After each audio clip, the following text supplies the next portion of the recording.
रुपए में 15 गोलियां, यानी 1 रुपए की एक गोली मिल सकती है, लेकिन पत्ते के ऊपर रेट छापा गया है 86 रुपए। इसके बाद एक और पत्ता आता है 4 गोलियों का, जिसका रेट है 108 रुपए। 108 रुपए इसका रेट है, और ये 20 रुपए में पत्ता आपको मिल जाता है।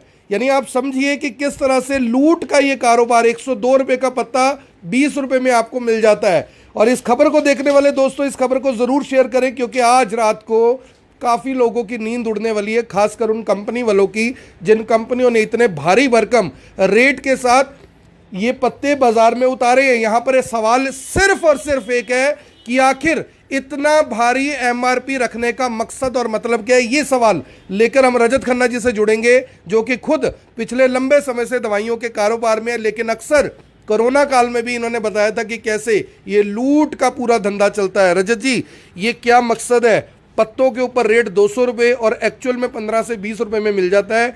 ये पूरे का पूरा धंधा क्या है, नेक्सस क्या है, क्या कुछ बताना चाहेंगे? आम लोग कैसे पहचान करें कि वो जेनरिक दवाई खरीद रहे हैं, नॉर्मल दवाई खरीद रहे हैं, और उसका रेट क्या है?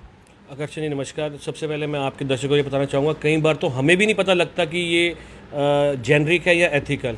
2 तरह की कंपनियां होती हैं। जैसे जेनरिक होता है नेट रेट्स में जो सामान आता है, और एथिकल होता है जो कंपनी के ब्रांड्स होते हैं बड़े बड़े, उसमें जो एथिकल्स में है जो मार्जिन है ऑलरेडी 23 से 24% हमें मिलता है, जो कि हम 20% मार्केट में काट रहे हैं। लेकिन कई जगह ऐसा होता है, जैसे अब ये पत्ता है, इस पर एमआरपी आप देख सकते हैं 47 रुपये 50 पैसे है। ये एक्चुअल हम 10 रुपये में बेचते हैं, 6-7 रुपये का ये पत्ता हमें आता है। तो दुकानदार क्या करता है, 47 पे भी 20 काट देगा तो 40 रुपये का होगा, तो ऑलरेडी वो 50% मार्जिन ले चुका है।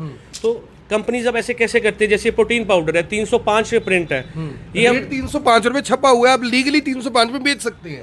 हम 305 में बेच सकते हैं, 306 में नहीं बेच सकते, 304 में बेच सकते हैं। पर ऑलरेडी अगर हम इसको 70 में भी बेचे तो हमारा 50% प्रॉफिट है, यानी 35 रुपए का आता है। 35 और 40 के बीच में पड़ता है, तो 70 में भी हम बेचे तो 50% प्रॉफिट है। 35 रुपए की कॉस्टिंग है। देखिए 35 रुपए की कॉस्टिंग है इस प्रोटीन के डब्बे की, और उससे लगभग 8 गुना महंगा इसका रेट 305 रुपए छाप दिया गया, ताकि कोई भी दुकानदार किसी भी आम आदमी को लूट सके और मोटा प्रॉफिट कमा सके।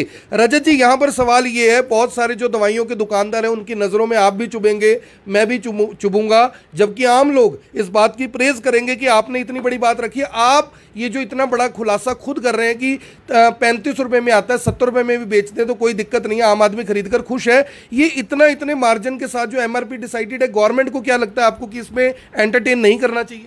नहीं, गवर्नमेंट को अगर गवर्नमेंट एंटरटेन नहीं करेगी तब तक गरीब आदमी का फायदा नहीं होगा। गरीब आदमी इस टाइम पिस रहा है। इस टाइम जो हालात हैं कोरोना में, लोगों के हालात